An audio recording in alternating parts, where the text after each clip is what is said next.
Shalom, Bapak Ibu Saudara yang dikasihi oleh Tuhan Yesus. Pada saat ini sebelum kita mendengarkan kebenaran firman Tuhan, mari kita terlebih dahulu menghadap Tuhan di dalam doa. Kita berdoa. Terpujilah Engkau Tuhan Allah kami yang hidup, sungguh hati kami melimpah dengan ucapan syukur untuk setiap karya-Mu dalam kehidupan kami. Pada saat ini Tuhan Yesus, kami anak-anak-Mu membaca serta merenungkan sedikit dari firman Tuhan. Kiranya Engkau memberkati kami sehingga membuat hati kami mengerti apa yang Tuhan mau dalam kehidupan kami. Terima kasih Tuhan, di dalam nama Tuhan Yesus Kristus kami berdoa, haleluya, amin. Baik Bapak Ibu yang dikasihi oleh Tuhan Yesus, firman Tuhan bagi kita di saat ini terambil dari Roma pasal 6 ayat 1 sampai ayatnya yang ke-14. Roma pasal 6 ayat 1 sampai ayat yang ke-14, Lembaga Alkitab Indonesia memberikan judul yaitu Mati dan Bangkit dengan Kristus. Ayat yang pertama, jika demikian, apakah yang hendak kita katakan? Bolehkah kita bertekun dalam dosa supaya semakin bertambah kasih karunia itu? Sekali-kali tidak. Bukankah kita telah mati bagi dosa? Bagaimanakah kita masih dapat hidup di dalamnya? Atau tidak tahukah kamu bahwa kita semua yang telah dibaptis dalam Kristus telah dibaptis dalam kematiannya? Dengan demikian kita telah dikuburkan bersama-sama dengan Dia oleh baptisan dalam kematian, supaya sama seperti Kristus telah dibangkitkan dari antara orang mati oleh kemuliaan Bapa, demikian juga kita akan hidup dalam hidup yang baru. Sebab jika kita telah menjadi satu dengan apa yang sama dengan kematiannya, kita juga akan menjadi satu dengan apa yang sama dengan kebangkitannya. Karena kita tahu bahwa manusia lama kita telah turut disalibkan, supaya tubuh dosa kita hilang kuasanya, agar jangan kita menghambakan diri lagi kepada dosa. Sebab siapa yang telah mati, ia telah bebas dari dosa. Jadi jika kita telah mati dengan Kristus, kita percaya bahwa kita akan hidup juga dengan Dia. Karena kita tahu bahwa Kristus sesudah Ia bangkit dari antara orang mati, tidak mati lagi, mau tidak berkuasa lagi atas Dia. Sebab kematiannya adalah kematian terhadap dosa, satu kali dan untuk selama-lamanya, dan kehidupannya adalah kehidupan bagi Allah.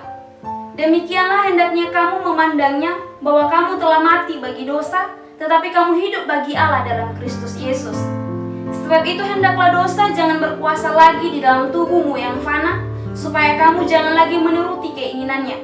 Dan janganlah kamu menyerahkan anggota-anggota tubuhmu kepada dosa untuk dipakai sebagai senjata kelaliman, tetapi serahkanlah dirimu kepada Allah sebagai orang-orang yang dahulu mati, tetapi yang sekarang hidup. Dan serahkanlah anggota-anggota tubuhmu kepada Allah untuk menjadi senjata-senjata kebenaran.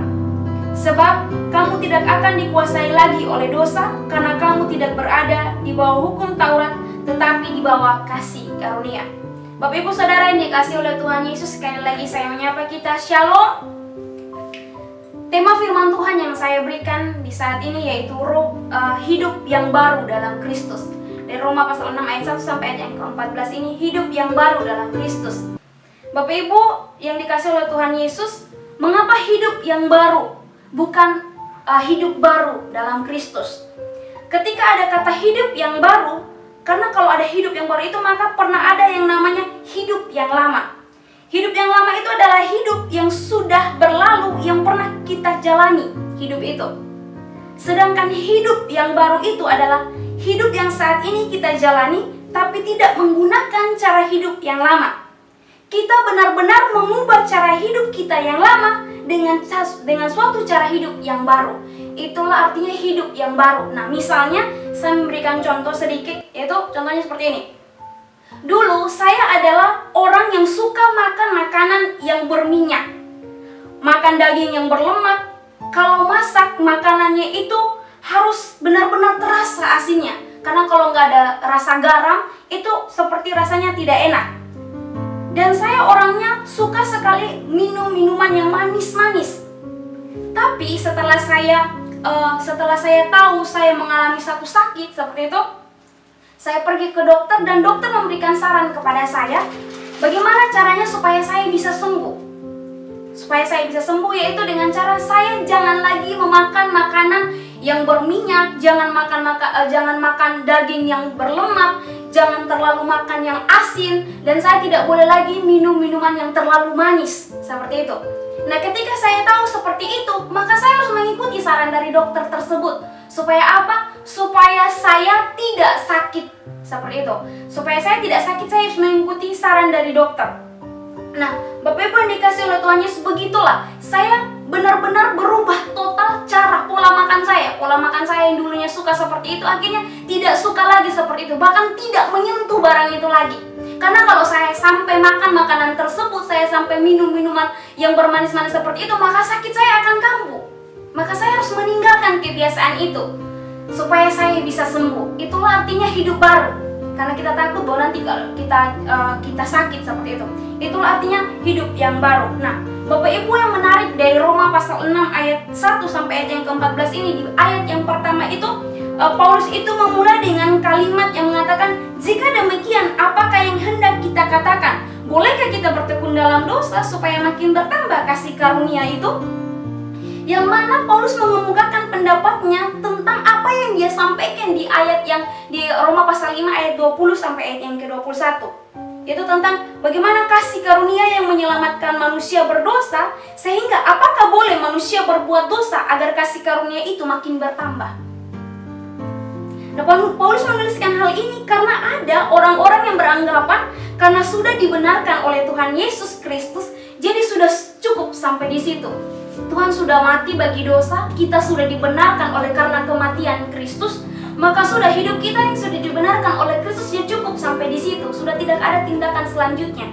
Sehingga Paulus menuliskan hal ini bahwa bukan cuma sampai di situ saja, tetapi kita harus mengalami namanya hidup baru dalam Kristus. Sehingga Paulus menuliskan hal ini. Kalau kita lihat di ayat yang kedua, Paulus mengatakan bahwa kita telah mati bagi dosa. Bagaimana kita bisa hidup di dalamnya?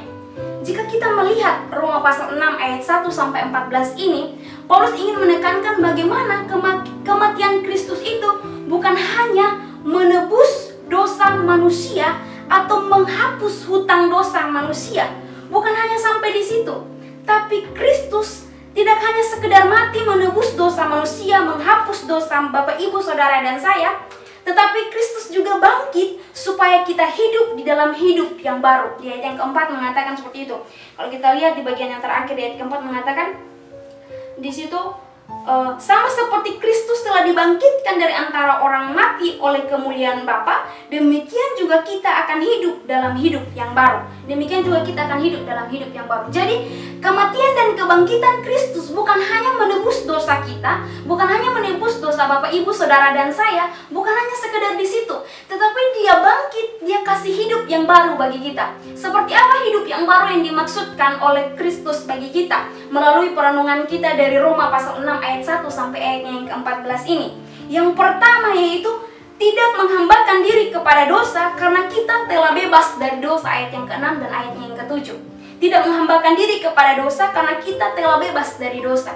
Jadi kita bukan lagi orang yang diperbudak oleh dosa, kita bukan lagi orang yang menghambakan diri kepada dosa, karena Kristus sudah mati bagi kita, mati demi menebus dosa-dosa kita.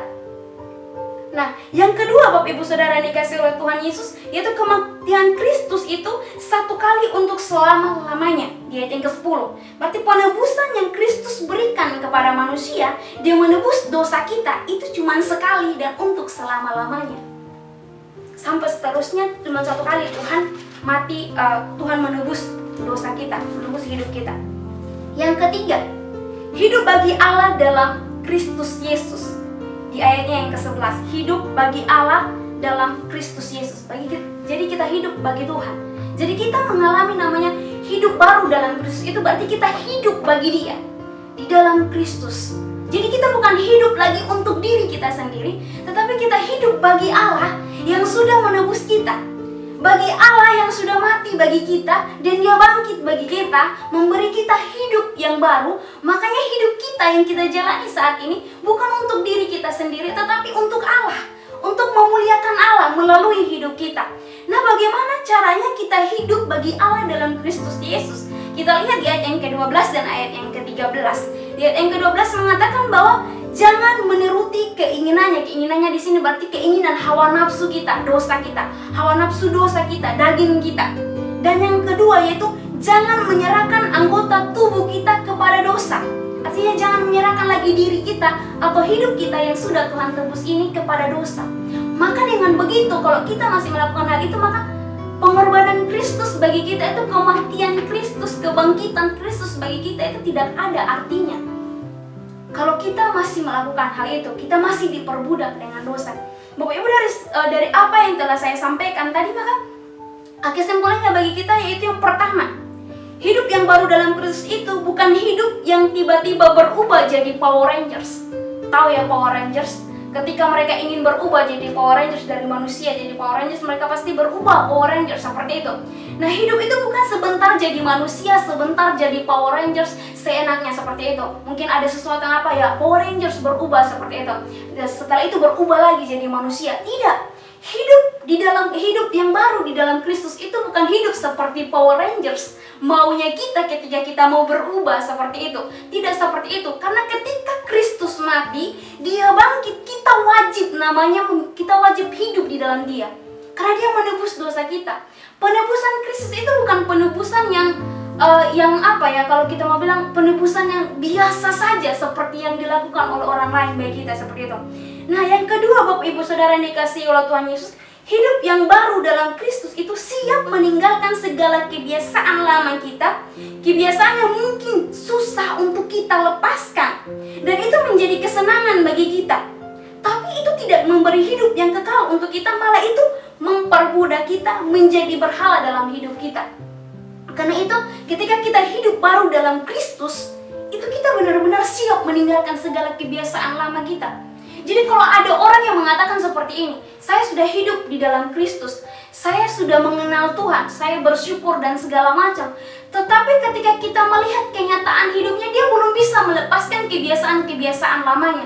Selalu mengatakan bahwa segala sesuatu butuh proses. Proses tanpa tindakan itu semuanya sia-sia.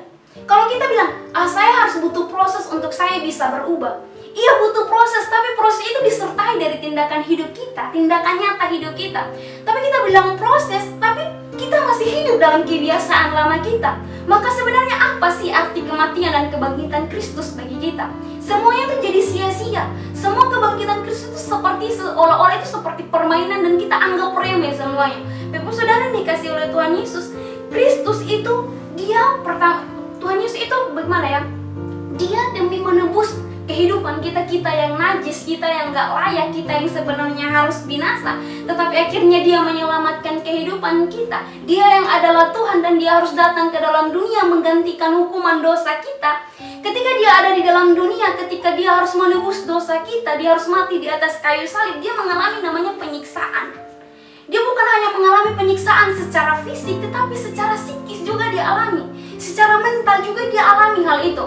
Bapak Ibu Saudara yang dikasihi oleh Tuhan Yesus, ketika Yesus mengalami penyiksaan, itu bukan Dia hanya mati di atas kayu salib setelah itu selesai. Ada prosesnya untuk Dia sampai kepada puncak salib itu, supaya kita mengalami namanya kematian di dalam Kristus dan kebangkitan di dalam Kristus. Kristus itu ketika Dia menjalani proses penyaliban itu, Dia dihina, Dia diejek, Dia diolok, Dia ditampar, Dia diludahi. Bapak Ibu Saudara yang dikasihi oleh Tuhan Yesus, semuanya Dia jalani. Dia yang adalah Tuhan, tapi Dia diperlakukan oleh manusia yang adalah ciptaannya sendiri seperti itu. Manusia tidak mengenal Dia, karena manusia tidak hidup di dalam Dia. Nah, ketika kita mengalami hidup yang baru di dalam Kristus itu, hidup yang kita peroleh, hidup yang lama sudah kita tinggalkan, kebiasaan yang lama sudah kita tinggalkan, dan kita mengalami namanya hidup yang baru di dalam Kristus, maka mulai dari sekarang ambil komitmen dan tindakan dari dalam diri kita sendiri. Jangan katakan seperti ini, biarkanlah Tuhan yang bekerja. Tuhan sudah bekerja dalam hidup kita, dan kita mengerti maksud Tuhan dalam hidup kita. Ketika kita sudah menerima Kristus dalam hidup kita, dan kita mau berubah, maka kita harus bertindak seperti itu. Dan Tuhan yang ketika kita bertindak, maka Tuhan di situ akan menolong kita, memimpin kita untuk mencapai tujuan Tuhan. Karena untuk mencapai tujuan Tuhan itu harus benar-benar penyertaan Tuhan bagi kita. Yang ketiga, kesimpulannya itu, Kristus mati dan bangkit supaya kita hidup dalam hidup yang baru. Penebusan Kristus bagi kita sekali dan untuk selamanya. Sekali dan untuk selamanya. Tidak 2 kali. Tidak harus sampai 3 kali Dia menebus dosa kita. Tidak sampai 3 kali. Seperti itu, tidak harus 3 kali. Cuman sekali dan sekali itu untuk selama-lamanya. Ketika Kristus menebus kita dan ketika kita percaya kepada Kristus, maka kita memperoleh namanya karya penebusan itu. Kita memperoleh namanya keselamatan itu. Keselamatan itu menjadi milik kita. Keselamatan itu sudah menjadi milik kita ketika kita percaya kepada Kristus, bahwa Dia adalah satu-satunya Tuhan yang sudah mati dan sudah bangkit, dan Dia memberikan hidup kepada kita. Bahkan hidup yang baru Dia berikan kepada kita. Hidup yang bukan hanya kita bisa hidup di dunia ini, tetapi yang dimaksudkan ialah kita memperoleh hidup yang kekal di dalam Kristus. Seperti itu. Jadi Bapak Ibu Saudaraku yang dikasihi oleh Tuhan Yesus, apa arti kematian dan kebangkitan Kristus bagi kita? Kita mempelajarinya, kita mendengarnya, Kristus mati, Kristus bangkit, nonton filmnya dan segala macam, kita terkesan dengan apa yang Kristus buat seperti itu. Tetapi sekedar dalam namanya kita terkesan dengan Kristus, tetapi kita tidak mau hidup sebagaimana yang Kristus inginkan dalam kehidupan kita. Kita hanya terkesan dengan apa yang Tuhan Yesus buat, seperti itu. Jadi jangan menjadi orang yang cuma mengagumi Yesus, jangan hanya menjadi orang yang cuma fans dengan Yesus dan seolah-olah mengikuti gaya hidup Yesus, tetapi sebenarnya kita tidak mampu seperti itu. Hiduplah hidup baru di dalam Kristus, memulai hidup yang baru di dalam Kristus. Biarkan Kristus memimpin hidup kita untuk mencapai tujuannya dalam hidup kita. Mari Bapak Ibu Saudara yang dikasihi oleh Tuhan Yesus, hidup yang baru yang telah Tuhan berikan bagi kita, jangan menyia-nyiakan hal itu. Kesempatan yang Tuhan berikan bagi kita tidak pernah datang sampai kesempatan yang Tuhan berikan bagi kita itu sekali seumur hidup kita, seperti itu. Jadi gunakanlah waktu yang Tuhan berikan bagi kita, karena kita tidak tahu batas hidup kita sampai kapan. Ketika Dia mengizinkan kita untuk kita masih bisa hidup, maka Dia juga mengizinkan kita untuk kita juga berkarya bagi Dia. Ketika Dia mengizinkan kita untuk ada sampai saat ini, maka Dia mau kita juga melayani Dia. Jadi hidup kita itu bukan hanya hidup sekedar hidup, atau hidup hanya untuk makan dan segala macam. Hidup bukan hanya untuk kerja seperti itu, tetapi hidup yang Tuhan mau dalam kehidupan kita ialah kita memberitakan Kristus dalam kehidupan kita. Kita memberitakan bahwa hanya Dia Allah yang benar, bahwa hanya Dia satu-satunya Tuhan dalam kehidupan kita yang dapat memberikan keselamatan itu, karena di luar Kristus tidak ada yang bisa selamat.